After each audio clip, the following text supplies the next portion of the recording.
الحمد لله رب العالمين والعاقبة للمتقين ولا عدوان إلا على الظالمين وأشهد أن لا إله إلا الله وحده لا شريك له ولي الصالحين وأشهد أن محمدا عبده ورسوله وصفيه من خلقه وخليله سيد الأولين والآخرين اللهم صل عليه وعلى آله وصحبه ومن اتبعهم بإحسان إلى يوم الدين أما بعد.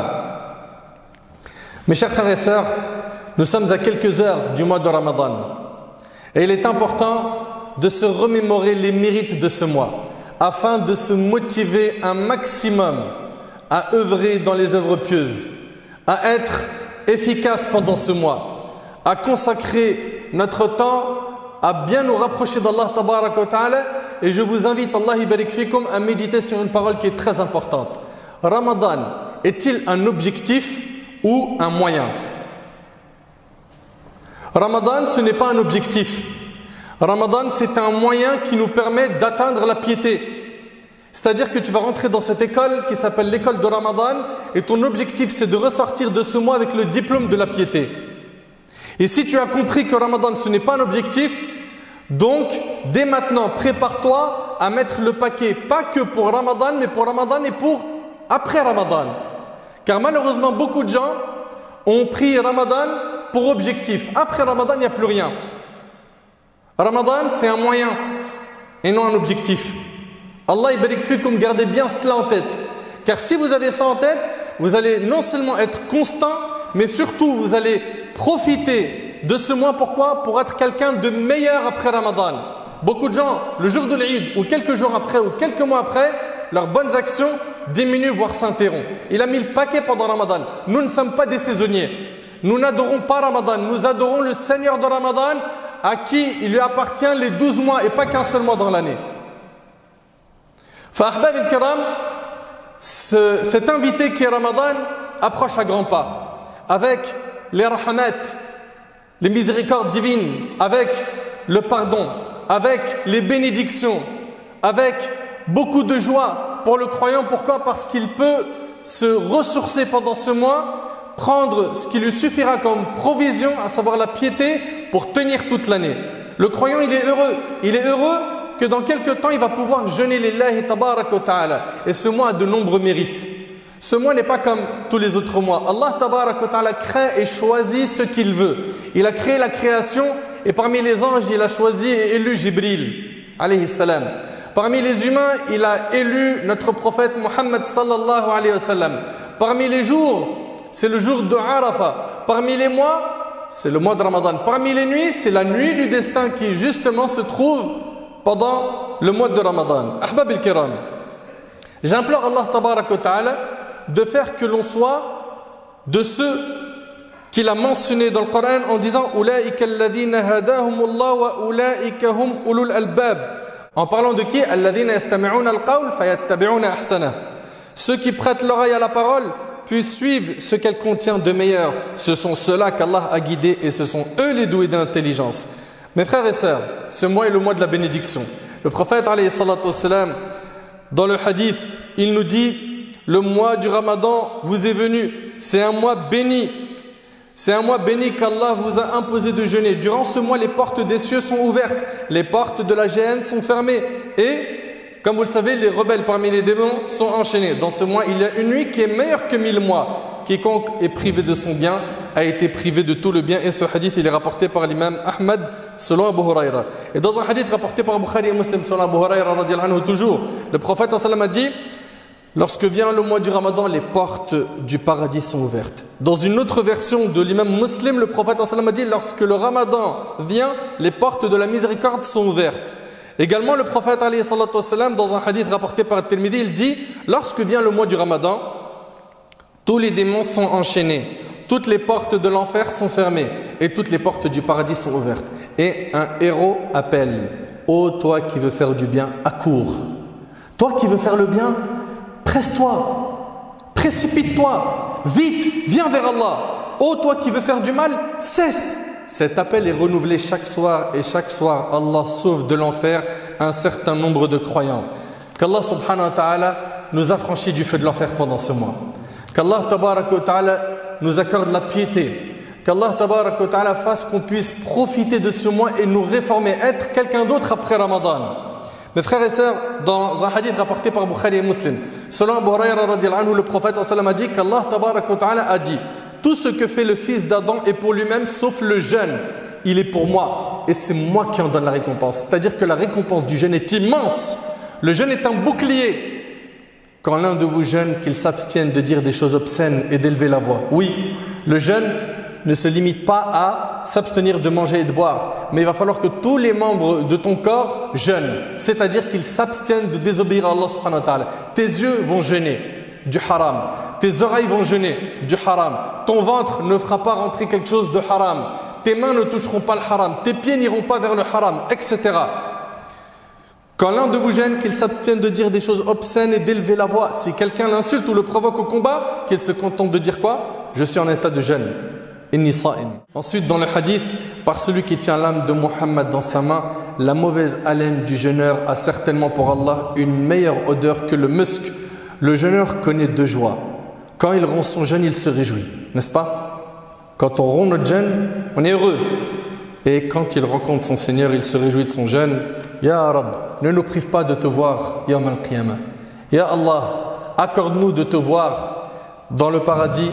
Accorde-nous ce délice de pouvoir contempler ton visage, Ya Rabb al-Alamin. Mes frères et sœurs, le prophète sallallahu alayhi wa sallam, dans le hadith rapporté par Bukhari et Muslim sur Abu Hurayra, il a dit: quiconque jeûne le mois du Ramadan, poussé par sa foi. Vous entendez? Poussé par sa foi. Et dans l'espoir de la récompense divine, Allah l'absout de tous ses péchés passés. Allahu Akbar. Celui qui a jeûné parce qu'il est poussé par sa foi et il a espoir d'obtenir la récompense d'Allah, Allah tabaraka wa ta'ala lui pardonne ses péchés passés. C'est l'heure de quoi? Du bilan, de l'introspection. C'est l'heure de faire les comptes avec nous-mêmes avant de rentrer dans ce mois béni. C'est l'heure de faire un bilan. On en est où? Certes, il est possible qu'on ait noirci notre registre par des péchés. C'est l'occasion pour se rattraper, c'est l'occasion pour se racheter. Ya akhi, mon frère, ainsi que toi ma sœur, laisse parler ton cœur à ton Seigneur. Adresse-toi à Allah, parle avec ton Seigneur, dis-lui: Ya Rab, je suis le serviteur mesquin, pauvre, et tu es le riche par excellence. Ya Allah, j'ai besoin de toi, guide-moi. J'ai du mal avec les tentations et les péchés. Plains-toi à Allah. Dis-lui: Ya Rab, je ressens une brûlure dans mon cœur, j'aimerais venir vers toi, j'arrive pas. Il y a des choses qui m'empêchent, qui me bloquent. Facilite-moi, Ya Rab. Ya Allah, tu connais ma situation, tu connais ma pauvreté. Ya Rab, guide-moi, pardonne-moi, fais-moi miséricorde. Ya Allah, fais que je meure soumis à toi. Accorde-moi une bonne fin, Ya Rab. Ya Allah, facilite-moi mes affaires. Toi qui te plains, toi qui as des soucis, toi qui as des projets, toi qui as besoin de plein de choses. Mais c'est maintenant. Lève les mains et dis: Ya Rab, implore Allah. Numéro 1, recherche la guidée d'Allah. Que ta foi soit bien entretenue, qu'elle soit préservée. Implore Allah, parle avec ton Seigneur, plains-toi à lui de ton état. Comme Yaqub alayhi salam quand il a dit: Innama ashku bathi wa huzni ila Allah. Je me plains de ma tristesse et de mon chagrin à Allah. Plains-toi à Allah. Tu as sûrement des demandes, des soucis, des tristesses, des peines, des projets. Parle avec ton Seigneur. Celui qui est vivant pendant Ramadan mais qui remercie Allah. Combien de gens étaient avec nous l'année dernière? Ils ne sont plus là. On vous l'a répété plein de fois. Si tu es en vie pendant Ramadan, profite. Ressource-toi. Il est possible que ce soit notre dernier Ramadan. Ahbab al-Kiram, mettons le paquet pour jeûner comme il le faut. Jeûner avec tous les membres du corps, pas simplement avec le ventre. Jibril alayhi salam, il a dit: celui qui atteint le Ramadan et il ne lui est pas pardonné et rentre dans le feu, qu'Allah l'éloigne. Dis Amin. Alors le prophète sallam a dit Amin et c'est rapporté par Ibn Khuzayma selon Abu Hurayra. Vous imaginez, le prophète sallam il fait des invocations contre celui et celles qui n'ont pas profité de Ramadan et qui n'ont pas cherché à se faire pardonner leurs péchés. Soyons vigilants, mettons le paquet, soyons sincères dans notre repentir auprès d'Allah subhanahu wa ta'ala. Cherchons réellement à être quelqu'un de meilleur. Ça fait plein de Ramadan qu'on jeûne et beaucoup d'entre nous malheureusement, à l'entrée et à la sortie de Ramadan, ils font un bilan, c'est les mêmes. Il va falloir se prendre en main sérieusement. Et s'il vous plaît, Allah yabarik fikum, c'est un conseil que je me donne et j'aimerais que vous le partagiez à tout le monde, s'il vous plaît, barakallahu fikum. Ne soyez pas de ceux qui vont mettre le paquet dans la première moitié de Ramadan et la deuxième moitié, on ne sait plus ils sont où.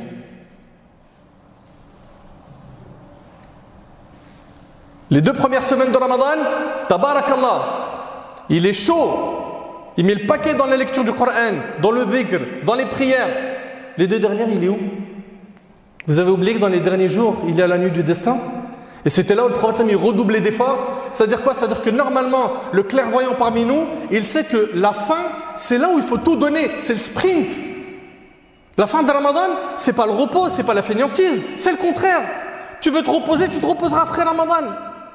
C'est là où il faut faire un effort. Pourquoi? Pour pouvoir obtenir l'agrément d'Allah tabarak wa ta'ala, le pardon d'Allah.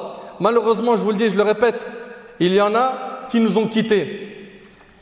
Et vous pensez que c'est quoi leur souhait? Si on pouvait leur parler, eux qui sont dans leur tombe, vous pensez que c'est quoi? De revenir faire un peu plus de business? De rajouter quelques diplômes dans leur CV? Ceux qui sont dans leur tombe, c'est quoi leur souhait? C'est de jeûner Ramadan. C'est de faire salat, de lire le livre d'Allah, de multiplier l'istighfar, de dire astaghfirullah. Mais vous vous rendez compte un peu de la faveur qu'on a? Nous, on est en vie. Haroun al-Rashid, cet homme, subhanallah, alors qu'il était mourant, il a dit aux gens qui étaient autour de lui, je veux voir l'endroit où je serai enterré. Ils l'ont ramené à sa tombe. Et il a commencé à pleurer. Et il a levé sa tête au ciel et il a dit Ma aghna anni maliya, halaka anni sultania. Ma fortune ne m'a servi à rien. Mon autorité est anéantie et m'a quitté. Puis subhanallah, il a levé la tête vers le ciel une deuxième fois et il a dit Ô toi dont le royaume ne disparaît jamais, fais miséricorde à celui dont le royaume a disparu. Fais miséricorde à celui dont le royaume a disparu. Ahbab el-Karam, ce mois on a dit c'est le mois de la bénédiction, c'est le mois du jeûne, c'est le mois des efforts, c'est le mois du Coran. Allah tabarak wa ta'ala, il a dit le mois du Ramadan au cours duquel le Coran a été descendu comme guide pour les gens, épreuve claire de la bonne direction et du discernement. Pendant ce mois, il va falloir mettre le paquet. Motive-toi à lire le Coran. J'ai du mal. Apprends l'arabe. C'est le moment. Et c'est rapide. Wallahi, en quelques semaines, tu peux lire l'arabe. Peut-être pas fluidement, mais tu peux le lire. Lis, même avec difficulté, tu as des récompenses. Mon frère, dans le hadith d'Ibn Mas'ud qui est dans le Tirmidhi, le prophète sallam, il nous dit qu'une lettre que tu lis, c'est 10 bonnes actions. Une lettre. T'imagines un peu une page? On parle de milliers de bonnes actions sur une page. Une page. Je t'aurais dit milliers d'euros sur une page. Qu'est-ce que tu aurais fait? Et le prophète sallallahu alayhi wa sallam, il nous dit également, dans le hadith de Aïcha, le prophète sallallahu alayhi wa sallam, il dit, celui qui récite le Coran parfaitement, c'est-à-dire qu'il le récite fluidement, il est en compagnie des anges, des généreux anges. Et celui qui le lit avec difficulté, il a une double récompense, rapportée par Bukhari et Muslim. Et le prophète sallallahu alayhi wa sallam a dit, l'envie, al-hasad, l'envie n'est permis que dans 2 situations. Un homme à qui Allah il a donné une fortune, il la dépense dans les nobles causes, et un homme, Allah il a donné un savoir, une sagesse, qu'il emploie pour arbitrer les litiges et qu'il enseigne aux autres. C'est eux qu'on doit envier. Ceux qui ont de l'argent et qui donnent fi sabilillah. Ceux qui ont du savoir et qui transmettent à autrui. Eux, on doit les envier. Amma, envier quelqu'un qui a une voiture de luxe ou qui a des vêtements de luxe, mais tout ça, c'est pas important. Parce que tout ça, ça ne l'accompagnera pas dans sa tombe. Ahbab el-Kiram, le Coran fait partie des adorations que tu dois cibler dans Ramadan. Pendant Ramadan, il faudra que tu sois vigilant à bien lire le Coran. Et ne vous détournez surtout pas du livre d'Allah, car c'est gravissime. Ahbab el-Kiram, nos ancêtres, quand le Ramadan y rentrait, ils mettaient le paquet dans la lecture du Coran. L'imam Malik, rahimahullah, il arrêtait même les cours de sciences islamiques et se consacrait au Coran. Ibn Shihab al-Zuhri, rahimahullah, il disait c'était le mois où on lisait le Coran et on nourrissait les gens qui sont dans le besoin. Nos pieux prédécesseurs, l'imam al-Bukhari, ils finissaient le Coran en lecture chaque jour une fois. L'imam al-Shafi'i, comme le rapporte l'imam al-Zahabi, il lisait le Coran 2 fois par jour pendant Ramadan. 60 clôtures pendant Ramadan. Et d'autres le lisaient 3 fois par jour.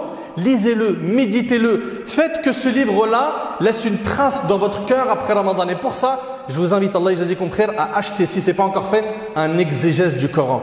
Achetez un tafsir en arabe ou en français résumé, comme tafsir al-Sa'di par exemple, lisez. Quand vous lisez, et en même temps, regardez la signification des versets, car ça va énormément vous toucher. Également, n'oubliez pas que c'est le mois des prières nocturnes. Pendant ce mois, il va falloir faire des efforts. Dans quoi? Dans les prières nocturnes. Le prophète sallallahu alayhi wa sallam a dit: quiconque veille en prière le mois de Ramadan poussé par sa foi et dans l'espoir de la récompense divine, Allah l'absout de tous ses péchés. Dans un autre hadith: quiconque veille en prière la nuit du destin poussé par sa foi et dans l'espoir de la récompense divine, Allah lui pardonne ses péchés. N'oubliez pas qu'il faut mettre le paquet dans quoi? Dans ce salawat. Et pas que les prières nocturnes, c'est-à-dire les prières surrogatoires de nuit. Les prières obligatoires, Allah barik fikum, faites attention. Il y en a, ils prient tarawih et ils ne prient pas le fajr. C'est pas normal.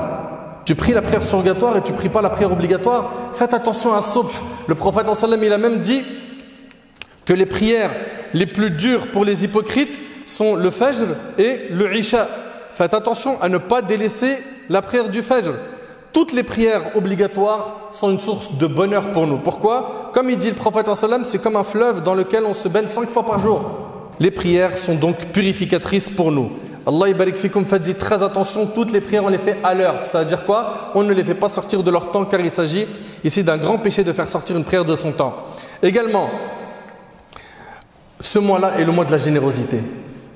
Il va falloir que, comme tu as prévu de prier, de lire le Coran, de faire attention à tes membres, Allah jazikum khair, mettez un budget pour les sadaqat. Un budget, vous le calculez dès maintenant, je vais donner ça. Faites le maximum. Commercez avec votre Seigneur Azza wa Jal. Vous allez voir que vous gagnerez sur tous les tableaux. Quand on commerce avec un humain, on peut gagner, on peut perdre. Avec Allah, tu es gagnant à tout moment. Le prophète sallam, il jure jamais la richesse de quelqu'un n'a diminué par une aumône. Le prophète sallam, il dit: l'aumône éteint le péché tout comme l'eau éteint le feu. Le prophète sallam dit également: au matin de chaque nouvelle journée, 2 anges descendent du ciel. L'un d'eux dit: Seigneur Allah, donne à toute personne qui dépense la compensation de ce qu'elle dépense. Ceux qui dépensent dans les œuvres de bien, il y a un ange qui fait dua pour qu'Allah lui compense sa sadaqa. Et il y a un autre ange qui dit: Seigneur Dieu, donne à tout avare un fléau pour l'emporter ou emporter ses biens, rapportés par Bukhari et Muslim. Rappelez-vous qu'Allah tabaraka wa ta'ala a dit: Ash-shaytan ya'idukum al-faqr. Le diable vous fait craindre l'indigence. Le diable il dit: tu vas dépenser, tu vas devenir pauvre. Tu vas dépenser, comment tu vas faire pour ta famille? Tu vas dépenser, comment tu fais pour ton loyer? Tu vas dépenser et tes enfants. Il va te faire craindre la pauvreté et vous recommande des actions honteuses, tandis qu'Allah vous promet pardon et faveur venant de lui. La grâce d'Allah est immense et il est omniscient. Allah barik fikum, méditez sur ce hadith, et c'est avec ce hadith que je termine. Le prophète sallam il dit, écoutez bien, le prophète sallam il dit dans le hadith d'Ibn Mas'ud: lequel de vous préfère l'argent de son héritier à son propre argent? Qui d'entre vous ici préfère l'argent de ses héritiers à son propre argent à lui? Qui? Il dit: ô messager d'Allah, il n'est pas un seul parmi nous qui ne préfère son propre argent. Il dit: son argent est ce qu'il a avancé pour le jour du jugement dernier. Et l'argent de son héritier est celui qu'il a remis à plus tard pour le dépenser, rapporté par le Bukhari. En 2 mots, ce qui t'appartient à toi comme argent, c'est ce que tu as donné. C'est là où tu l'as épargné auprès de ton Seigneur.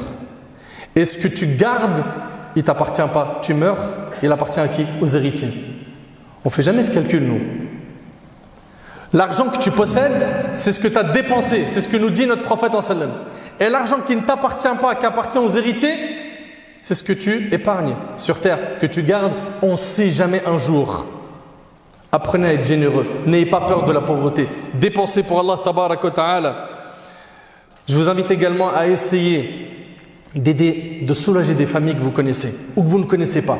À partir du moment où on vous donne des bons contacts, des gens qui sont dans le besoin, en France ou ailleurs, soulagez les gens, aidez-les à manger, à boire, à se vêtir, mettez la main à la poche, c'est le mois de la générosité. Regardez, on n'a pas cité 1000 actions, on a parlé de ce mois en disant que c'est un mois de bénédiction. On a dit que pendant ce mois, il faudra être vigilant à prier, donner une part pour les prières surrogatoires, à donner une part pour le Coran, à jeûner avec les membres du corps, à être généreux. Retenez ces points-là et chacun y fait comme il peut. Fattaqullah mastata'tum.